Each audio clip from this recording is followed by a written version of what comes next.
Bonsoir et bienvenue dans l'émission Le cinéma oblique, animée par Pierre Gaffin.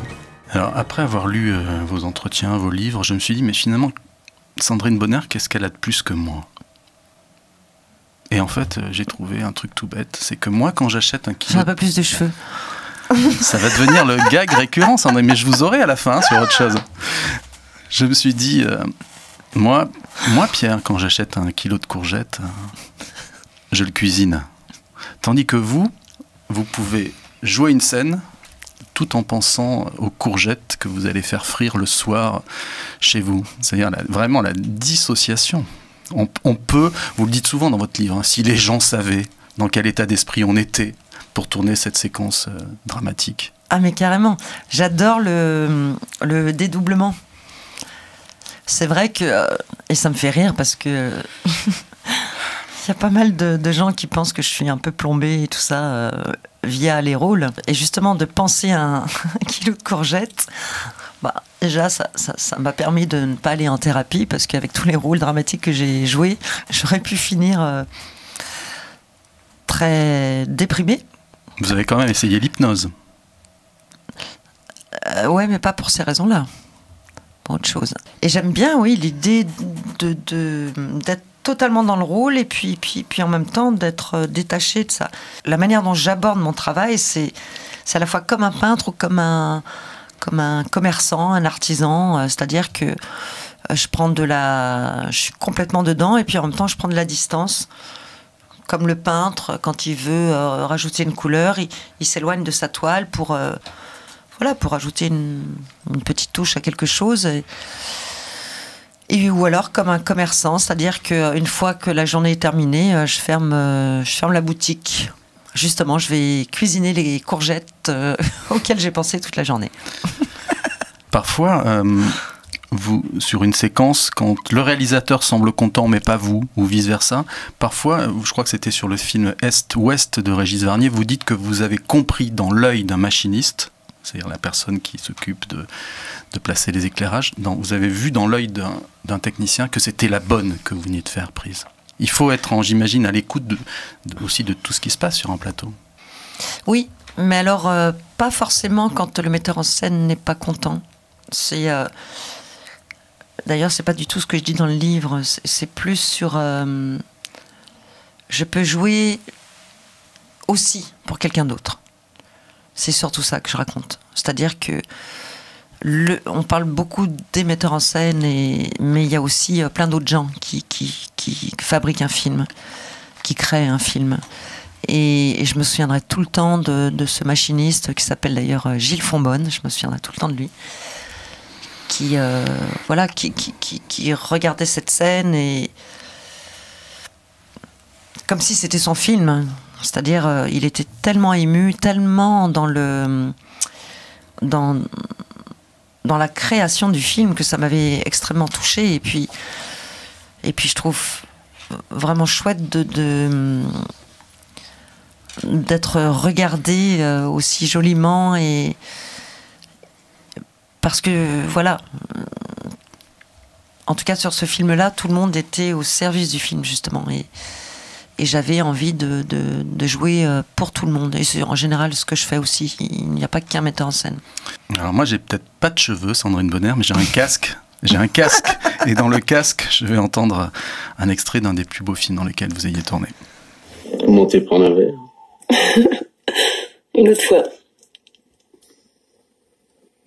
Demain, alors? Demain, je travaille.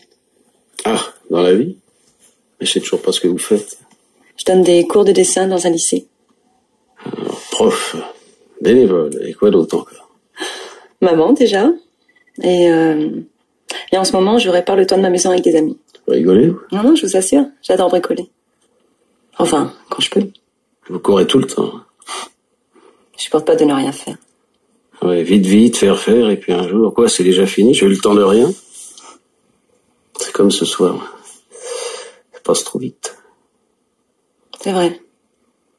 Il y en aura d'autres. C'est la vie de Jean-Pierre Améris, adapté du livre de Marie de Henzel, La mort intime. C'était Jacques Dutronc. Il y a beaucoup de ramifications, hein, d'ailleurs. Je trouve Dutronc avait tourné avec Piala. quand vous tournez Mademoiselle avec Jacques Gamblin, il a un faux air de Jacques Dutronc. Bon, vous jouez donc le personnage d'une aidante, hein, pour personne en fin de vie. Plutôt que vous demander des souvenirs du tournage, mais évidemment vous pouvez en donner, est-ce que parfois le cinéma vous a maintenu, votre art vous a maintenu à flot? Est-ce que le fait d'avoir ce métier, cet art, permet de surmonter certains trucs difficiles? Oui, je pense que le cinéma m'a... Il y a des gens que ça a fragilisé, et moi, au contraire, ça a été... ce métier m'a rendue sereine.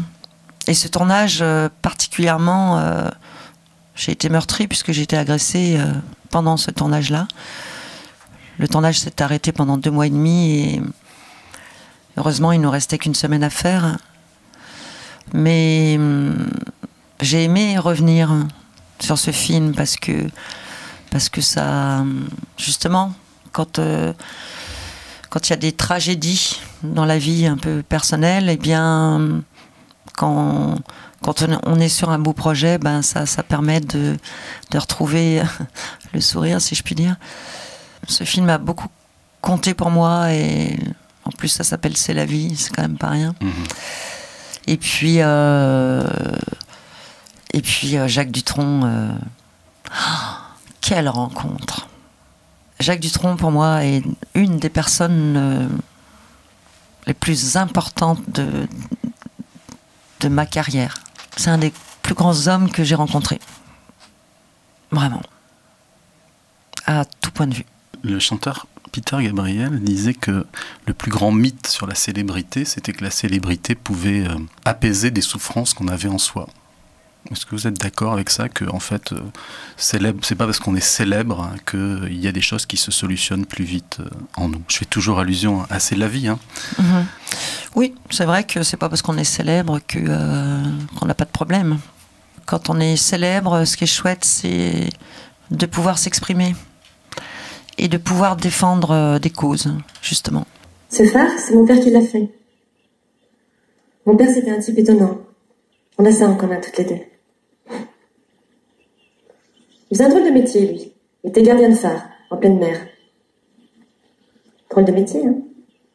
Tu fais quoi, toi, Eric, dans la vie? Analyste financier. Pardon? Analyste financier. Analyste financier. C'est bien ça, ça te plaît? Ben, tu vois, gardien de phare, c'est un peu l'inverse de toi, si tu veux. Beaucoup d'horizons et pas beaucoup d'avenir. Dans Mademoiselle de Philippe Lioré, vous êtes une représentante en pharmacie, je crois, produits pharmaceutiques, et vous prenez de sympathie après tout un tas de ricochets, de valises oubliées, de trains ratés, avec une troupe d'improvisateurs. Il y a de très très beaux moments dans le film. Je trouve que vous êtes une des actrices qui sait le mieux regarder, le mieux attendre la séquence à la fin du film, quand vous mettez un disque dans un jukebox et que se passe ce... Voilà. Mais... je trouvais très intéressant ce pied de nez, c'est-à-dire que là, vous êtes quelqu'un qui rêve d'être actrice.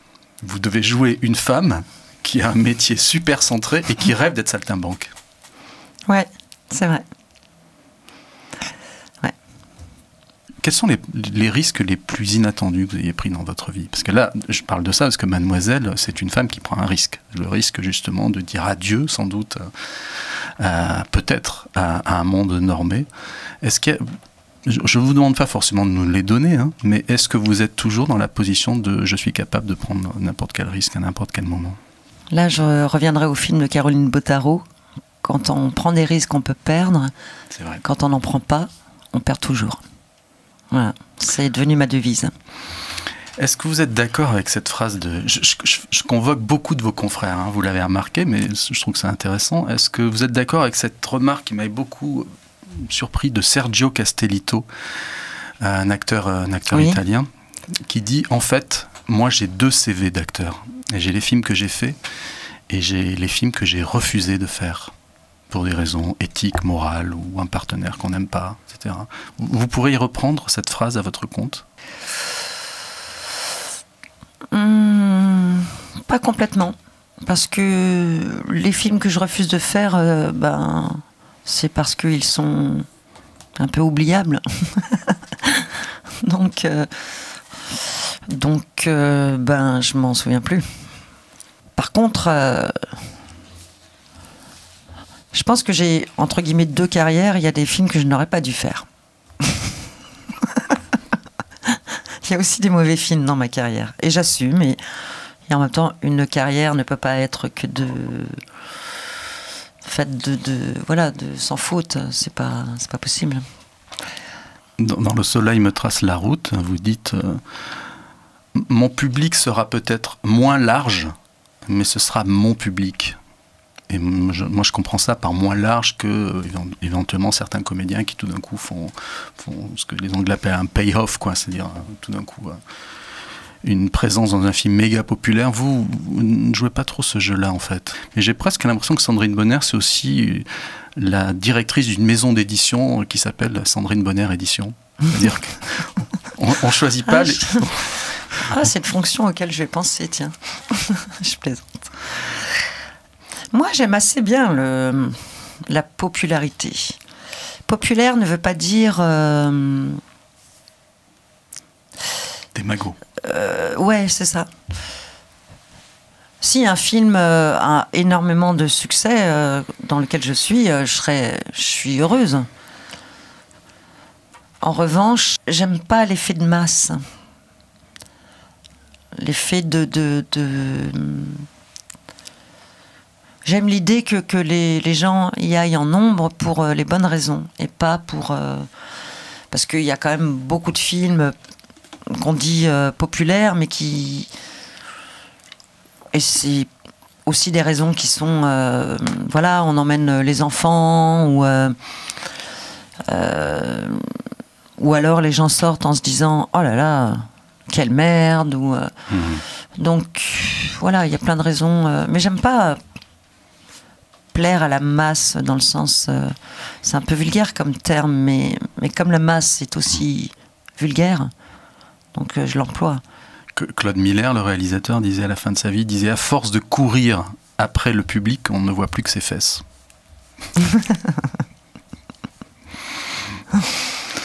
On va écouter un extrait du Coup de la girafe de Safi Nebou. Oui. J'ai l'impression qu'il fait super beau. On va rentrer. Justement, j'ai une petite proposition à te faire. Tu devines pas? Dis-le, c'est quoi? Je me disais qu'on pourrait passer quelques jours toutes les deux. Où? Là, maintenant? Non. Pourquoi pas? Et l'école? Eh ben, très exceptionnellement, ça peut attendre. Alors, j'ai choisi cet extrait du Coup de la girafe de Safi Nebou pour qu'on aborde aussi les questions d'éducation, tout simplement. Là, vous êtes une mère, justement, qui sait mettre des limites, mais qui, à un moment, sait ouvrir le cadre à sa fille. Et vous dites, à propos de votre maman, vous vous dites, je me suis surprise, moi, Sandrine Bonnaire, à reproduire des règles que j'avais tellement reprochées à ma mère. C'est vrai. Absolument. Mais quand on est enfant ou jeune, ou alors quand on n'a pas encore d'enfant, on se dit... Et puis même quand on en a... Enfin, souvent on se dit qu'on ne veut pas reproduire le même schéma, c'est assez normal. Et puis en même temps, c'est comme une fleur ou une plante qui va donner des tiges à côté, quoi. On vient forcément de quelque part et de racines. Je parlais de l'arbre de mon père. Forcément, on est... Et tant mieux. Hier soir, j'ai beaucoup discuté avec ma mère. Et justement, on parlait de ça, du chemin, Et je commence à me dire que je finis par de plus en plus à lui ressembler dans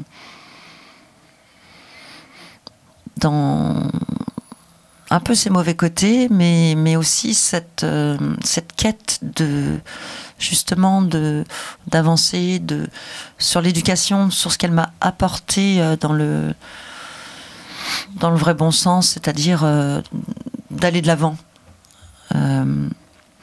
Et aller de l'avant, ça peut être effectivement, tiens, tu vas pas aller à l'école aujourd'hui. Là, je fais référence au film. sa fine boue. Ouais, De toute façon, ce qu'on ne veut pas être, on l'est toujours un peu, forcément. C'est Jung, le psychanalyste, qui disait « Un jour ou l'autre, on devient ce que l'on a combattu ». Comme le yin, un peu comme le yin et le yang. Oui. Alors, ce que vous n'aimez pas, Sandrine Bonner, dans la société d'aujourd'hui, c'est le culte de l'enfant roi. Ah, je déteste ça. Et vous arrivez à résister avec Jeanne et Adèle? Elles sont grandes maintenant.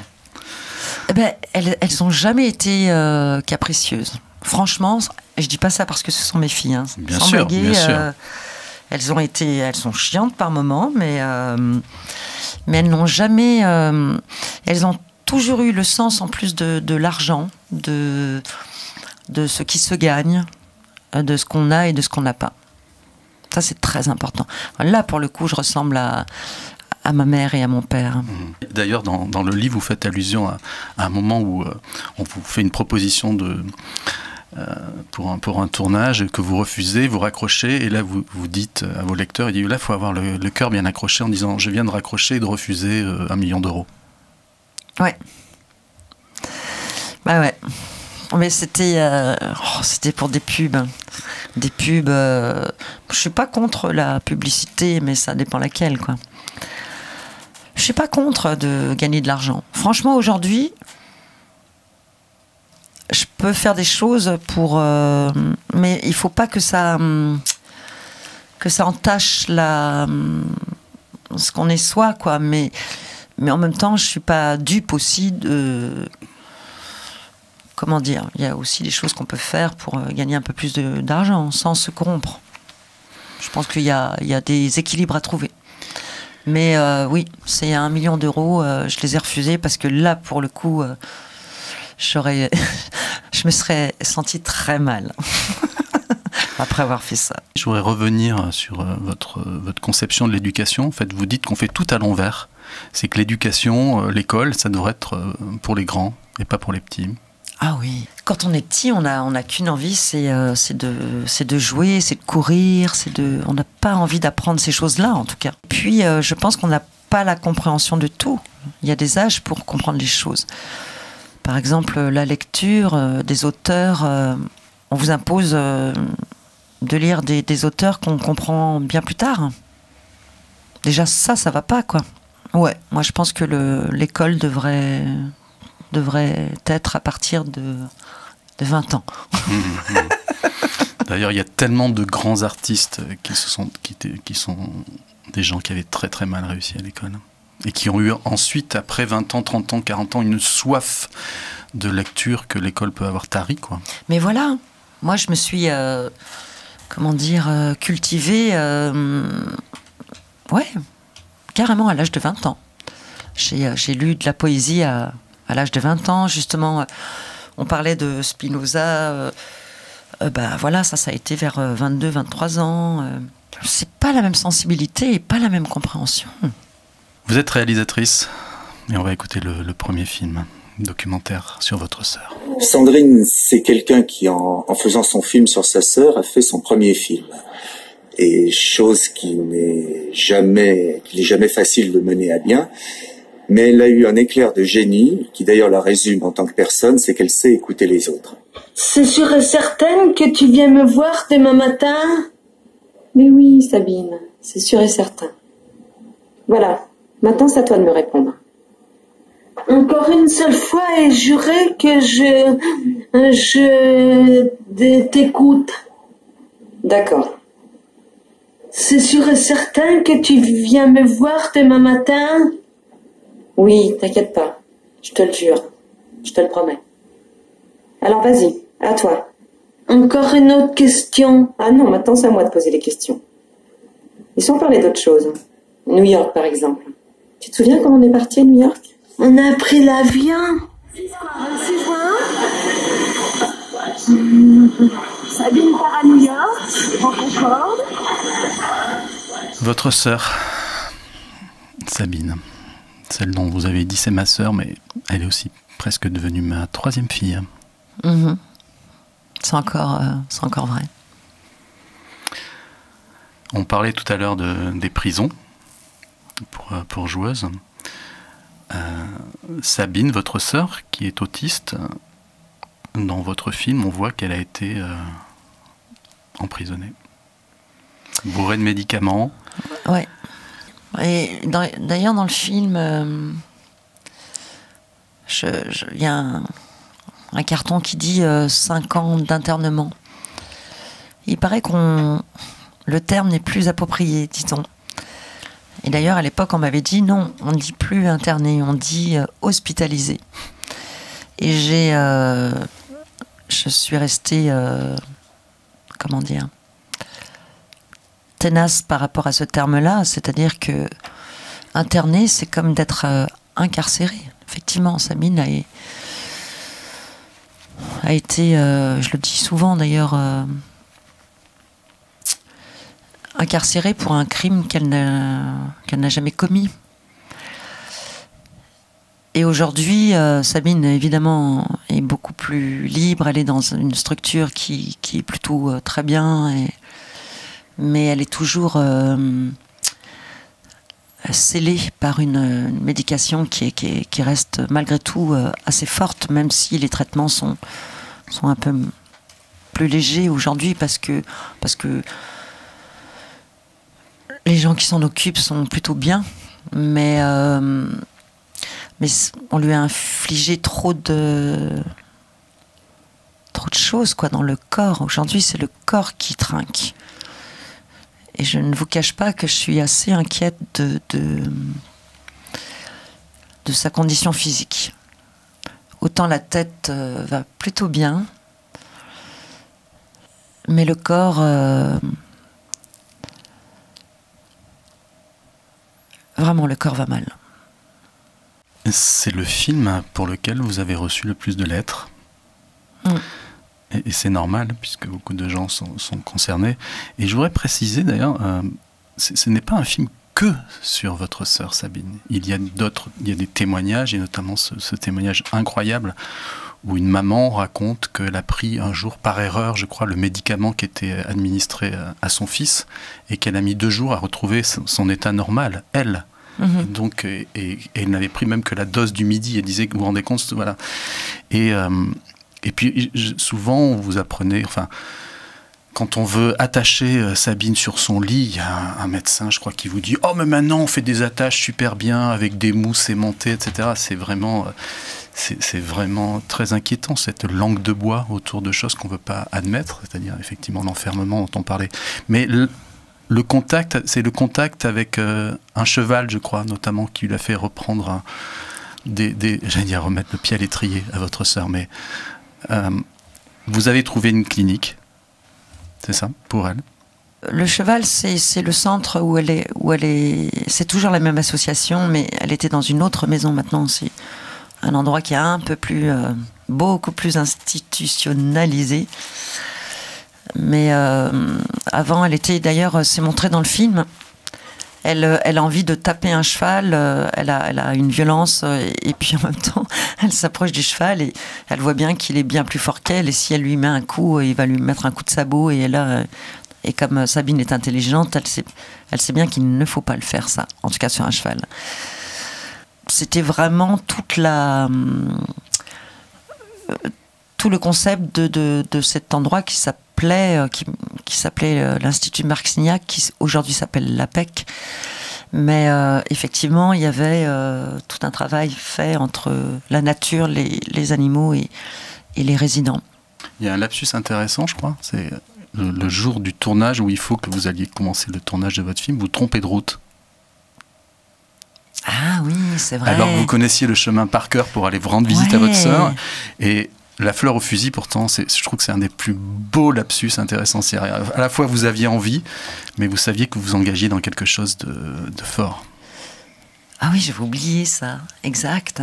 Ouais. Ah mais j'avais un trac fou, hein, de faire ce film. Et puis c'est pas rien de filmer quelqu'un de sa famille, de proche. Et puis je ne savais pas du tout comment elle allait... Enfin, je me doutais bien qu'elle allait être patiente et tout ça, mais Sabine, et à la fois très prévisible et puis en même temps pas du tout. Sabine, elle peut vous mettre un coup, ça peut arriver, voilà, comme ça, quoi. Et après, déjà, faut accuser le coup et puis il faut calmer sa souffrance. Donc, ouais, j'avais le trac et puis effectivement, je ne filme pas qu'elle parce que le film, c'était bien sûr pour parler d'elle, mais pas tant que ça. C'était pour parler de la différence et surtout de la non prise en charge de ces personnes différentes et de voir que la seule alternative, de raconter que la seule alternative était l'hôpital, quoi. Et c'est malheureusement encore beaucoup le cas. Quand il parle des EHPAD, dans son livre, hein, ailleurs, Depardieu dit, en fait, tous ces gens, toutes ces personnes âgées, on les tue, mais ils ne meurent pas. Mais c'est exactement ça. C'est exactement ça. Et ma mère est en EHPAD aujourd'hui. Et elle ne meurt pas. Et elle dit, moi j'avance, même si je n'arrive plus à marcher, j'avance. Et quand elle dit, il n'y a que des vieux ici, ça me fait rire, hein, parce qu'elle a le même âge qu'eux. Et en même temps, c'est pas faux, quoi, dans le sens où on les fait vieillir plus vite que prévu, quoi. On les considère comme des personnes en fin de vie. Alors que la vie, tant qu'on n'est pas mort, on n'est pas en fin de vie. Et c'est une manière d'être marginalisé aussi,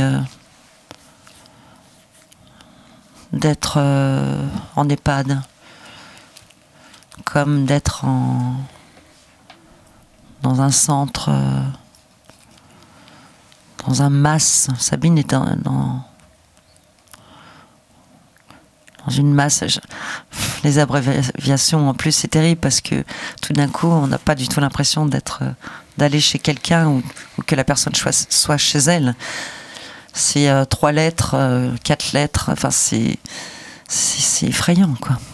Alors, à 15 ans, vous écoutiez peut-être Kool and the Gang, mais quand vous avez réalisé votre premier film de fiction, J'enrage de son absence, c'était plutôt Arvo Part, Gorecki, comme quoi, hein, y a des trajectoires. Ça se passe comment ta vie là-bas? Ma vie, c'était ici. Là-bas, je travaille beaucoup, ça laisse peu de place pour le reste. Et toi? Toujours marié, je suppose.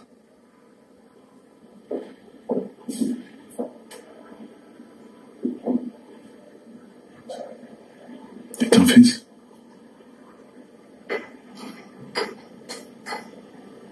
Il va bien. Il aura bientôt 7 ans. Tu es heureuse? Ça m'arrive, oui. Quand vous étiez petite, vous alliez pleurer aux toilettes après avoir vu La femme d'à côté de François Truffaut. Là, c'est pas La femme d'à côté, c'est L'homme dans la cave. Racontez-nous un peu cette histoire qui est là aussi. Le film est dédié à votre maman. Hein, oui. Le dernier carton. Et c'est une histoire d'amour qu'a vécu votre maman, mais qui n'était pas, entre guillemets, autorisée. Oui, c'est l'homme qu'elle aurait dû épouser. Et surtout qu'elle aimait.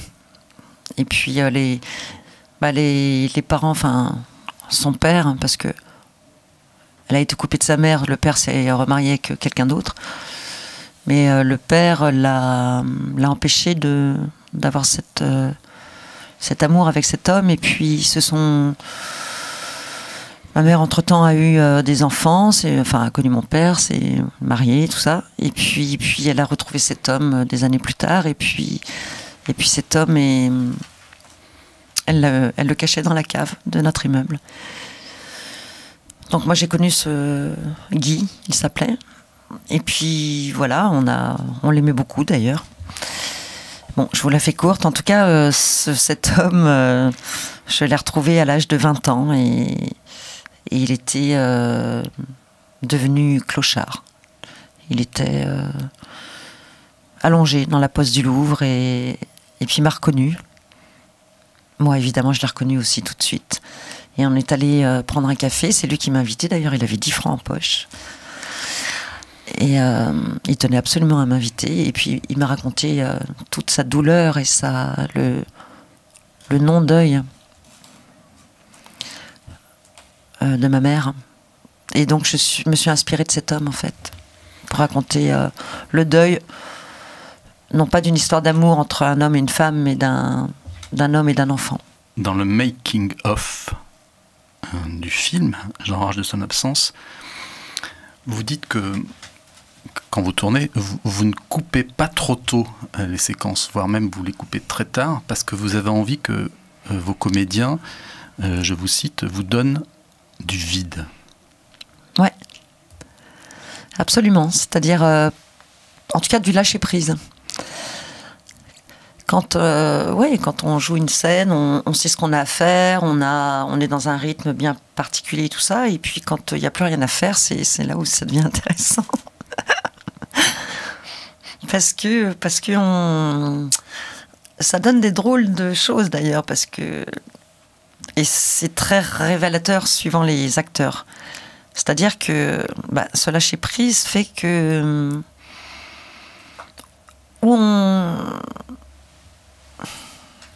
ce lâcher-prise, ce vide, comme vous dites, en tout cas, le fait de ne plus rien avoir à faire, c'est un peu comme les silences. Il y a des gens qui ne supportent pas le silence entre deux personnes. Moi, ça ne me pose aucun problème. Par exemple, on pourrait... Bon, là, c'est pas le cas. On est à la radio, donc on aurait un peu de mal à se taire. Mais d'être à côté de quelqu'un ou en face de quelqu'un et ne rien se dire, ça peut être formidable aussi. Il y a des gens que ça gêne. Et là, c'est... Voilà, les acteurs, ça peut être ça. Quelqu'un qui n'a plus rien à faire se sent idiot ou se sent, mal à l'aise ou essaye de combler quelque chose. Et ce que je cherchais, c'était ce lâcher-prise qu'ils arrivaient à faire très bien, d'ailleurs, tous les deux. Là, je pense à Alexandra et William. Est-ce que Jeremy Irons a raison quand il dit que jouer la comédie sur un plateau, c'est un peu comme faire l'amour? C'est mieux quand l'autre partenaire est bon, mais s'il n'est pas bon, on doit être capable d'y arriver tout seul. Ouais, je suis assez d'accord avec ça. Bon, c'est mieux d'être à deux quand même. Les 30 jours sont épuisés. Désormais, nous sommes des sans-papiers.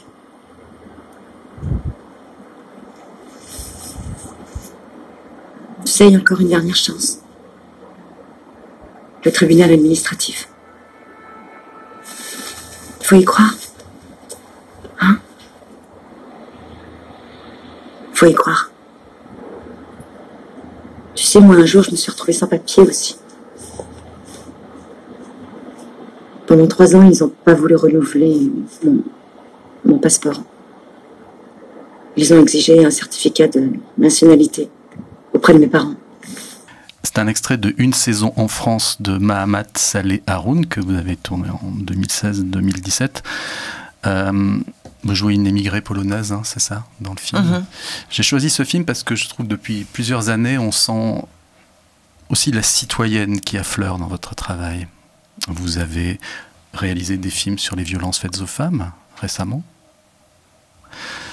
que j'aurais pu citer aussi, donc Le ciel attendra. On a l'impression que maintenant, les films choisis, s'il faut, dans 3 mois, vous allez tourner dans une grosse comédie. Non, elle sera pas grosse, dans une comédie, mais on a l'impression que, voilà, tous ces films... Grande comédie, voilà, j'ai cherché le mot. Une saison en France, ça montre aussi votre envie, peut-être initiée par Ouidad, de vous ouvrir à toutes les cultures du monde. Ouais, par Ouidad, par Saïda, sa mère, Raja, sa sœur. Et puis aussi par mon cœur, par la force des choses et par le temps qui passe, on comprend bien que si on n'est pas trop bête et si on est un petit peu humain, c'est quand même pas mal de se dire que le droit d'asile, c'est important. Évidemment qu'on ne peut pas accueillir tout le monde, mais quand quelqu'un est là, il faut lui tendre la main. On ne peut pas laisser les gens crever. J'ai un ami là qui est dans ce cas-là en ce moment, un Malien. J'essaie de l'aider. Là, c'est pas du cinéma, je peux vous dire. Dans J'enrage de son absence, le film dont on parlait tout à l'heure, je crois qu'à un moment, le fils dit à son père « Ah, l'Amérique !» Puisque il est joué par William Hurt, votre ancien compagnon qui est américain. Il dit « Ah, l'Amérique, c'est les cow-boys !» Et le personnage de Jacques, William Hurt, dit « Ah non, mais l'Amérique, c'est aussi les Indiens. » Oui. Et je me suis demandé si c'était une phrase qui venait de vous, parce qu'évidemment, les Indiens ont subi un sort tellement épouvantable aux États-Unis. Oui, absolument. C'est une phrase de Jérôme Tonnerre, mon scénariste. Mais c'est une pensée commune. Et c'est aussi, comment dire, le point de vue de William. C'est-à-dire que William parfois dit j'ai honte d'être américain. Et c'est vrai, l'Amérique, pour beaucoup de gens, c'est... Et puis, nous, quand on était enfants, c'était l'esprit de liberté, c'était... Mais il faut arrêter en tout cas, de magnifier l'Amérique. L'Amérique, enfin, en tout cas, les États-Unis. C'est une grande puissance, effectivement, économique et tout ça, mais... C'est le seul pays qui n'a pas de nom, les États-Unis. C'est le seul pays au monde qui n'a pas de nom. Allez, on va passer des États-Unis à l'Angleterre avec un extrait du documentaire que vous avez réalisé sur Marianne Faithfull. And why it's so difficult to accept yourself, I mean to love yourself, or what was wrong? Well, I don't know. I think a lot of it is to do with addiction, actually. I think it's not uncommon for addicts to hate themselves, you know. I think I need a little break. Yeah. This is very deep, isn't it? Yeah. It has to be. Sandrine Bonner, est-ce que vous avez eu envie de filmer Marianne Faithfull parce qu'elle a à peu près le même parcours que vous? C'est-à-dire, elle a été plongée immédiatement sans qu'on sache si elle avait du talent. À un moment, je crois qu'on lui pose... Il y a Andrew Oldham, un compositeur, qui dit « Oh, on ne sait pas si elle sait chanter, mais je suis sûr qu'elle sera bien. » C'est ce qu'on aurait pu vous dire aussi pour « À nos amours ». Non, parce que je pense que Piala savait que je savais jouer. Pardon, mais... je crois que c'est pas tout à fait la même chose. Je pense que Marianne Faithfull a vraiment démarré sa carrière bien plus tard. Dans le sens où, et elle le dit elle-même d'ailleurs, c'était elle était très belle. Elle avait une petite voix fluette. Elle se considérait pas comme une grande chanteuse. Et puis pendant longtemps aussi, et puis on la prenait aussi pour ça, c'est-à-dire c'était la nana de Mick Jagger. Et elle en a beaucoup souffert. Et c'est après après l'avoir quittée qu'elle s'est construite. Et ce qui est beau dans ce documentaire, qu'on peut encore trouver, je crois, sur Arte, c'est qu'à un moment, elle vous demande de couper la caméra. Ouais. Mais vous laissez pas faire. Non. Quelques secondes, parce que vous sentez que peut-être il y a quelque chose, pareil, laisser sortir quelque chose d'inattendu. La méthode Piala. Bah parfois, ouais, il faut l'appliquer.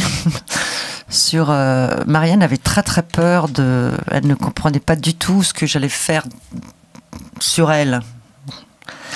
Et donc elle se sentait tout le temps menacée.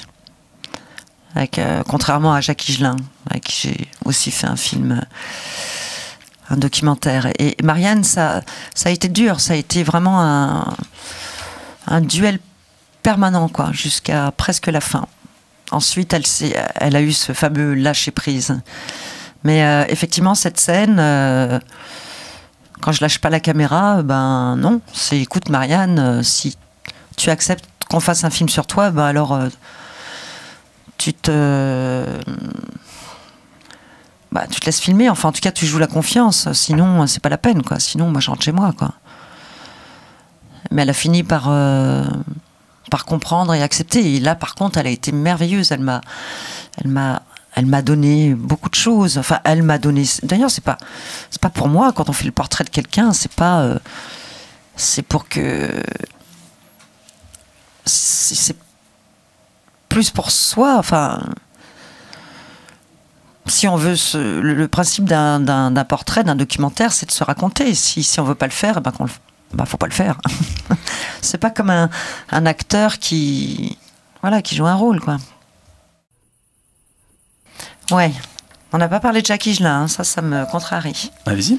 Moi, je sais qu'il a compté pour vous et vice-versa. Si vous deviez résumer Jacques Higelin.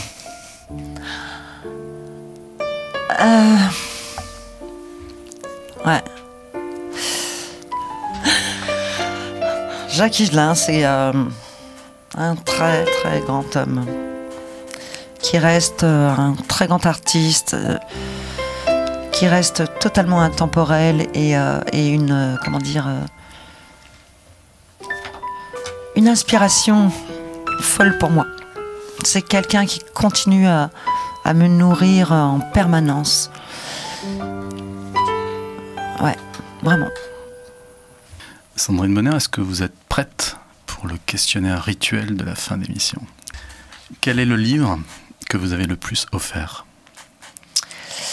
Je dirais que c'est Crime et Châtiment de Dostoïevski. Là, je pensais que ça serait le roman inachevé de Aragon, dont vous parlez beaucoup dans votre livre. Ouais, mais la poésie, parfois, c'est plus dur à offrir. Où étiez-vous lors du passage à l'an 2000, 31 décembre 1999, à 23h59, quand le monde pensait que le monde s'écroulerait? J'étais chez des amis à Vincennes. Suspense. Si vous pouviez ressusciter une personnalité historique pour une soirée en tête-à-tête, ce serait donc? Alors j'en aurais 3. On peut. Quand on a eu des Césars, on a un joker. On a des avantages. C'est le côté premium. Ou le côté infinite. C'est encore mieux la carte infinite. Je dirais Jeanne d'Arc parce que j'aimerais bien la voir en face de moi et lui dire, dis donc Jeanne, alors raconte, moi qui t'ai joué, c'était vraiment comme ça, c'était... Il y avait vraiment les portes jartelles. L'armure, c'était pas trop lourd, Jeanne, parce que la mienne était en résine. Moi, j'ai vraiment triché, je te jure, Jeanne. Simone Veil, pour tout son parcours. Bien que Simone, je l'ai rencontrée, quand même. Et puis, il y aurait Lino Ventura, avec qui j'aurais rêvé de tourner. Est-ce que vous êtes déjà retrouvé dans un musée, comme ça, en touriste, et puis au détour d'un couloir, sans crier gare, vous vous trouvez face à une toile, une photo, une sculpture, et vous dites, mais en fait, c'est moi que je suis en train de regarder? Bah oui, la Joconde. Deuxième utilisation de la carte infinite par Sandrine Bonner en direct sur Fréquence Protestante. Si demain matin vous pouviez tout prendre avec vous, votre amoureux, vos animaux, tout, votre sœur, votre maman. Allez, demain matin, dans quelle ville du monde vous vous installez? Alors j'ai un peu de mal à répondre à ça, mais instinctivement comme ça, je dirais peut-être Lisbonne, qui est une ville que j'aime beaucoup, que je trouve très belle. Vous aviez tourné le clip là-bas avec Cyril Collard, non? C'est pas là? C'était à Barcelone. À Barcelone. Je dirais, ouais, Lisbonne, parce que je suis plutôt une fille de la ville. Mais si je devais partir juste pour un temps, de tout amener et partir pour un temps, je pense que j'irais sur une île au soleil. Je sais pas où, mais le côté carte postale... Est-ce que vous avez déjà songé à la musique que vous aimeriez que vos proches entendent lors de vos funérailles? Je pense que j'aimerais beaucoup des percussions, africaines ou brésiliennes, ou peu importe. En tout cas, j'aimerais quelque chose d'assez rythmé. Et... voilà. Imaginons que vous soyez en conflit avec quelqu'un et vous dites ça a assez duré, je vais enterrer la hache de guerre. Quel est le DVD que vous lui envoyez à cette personne par la poste pour lui faire comprendre que vous voulez refaire la paix avec lui ou avec elle? La vie est belle de Capra. Avant de prendre une décision importante, personnelle ou artistique, est-ce que vous avez un toc ou un gris-gris ou un rituel? Marguerite Duras disait souvent qu'elle ne pouvait se mettre à écrire que si son lit derrière elle était impeccablement fait et qu'elle le faisait 100 fois. Moi, je suis un peu pareil. J'aime bien que tout soit propre à la maison avant de travailler. Mais un gris-gris, non. J'ai pas de gris-gris... J'ai pas complètement de toc non plus, je crois pas, mais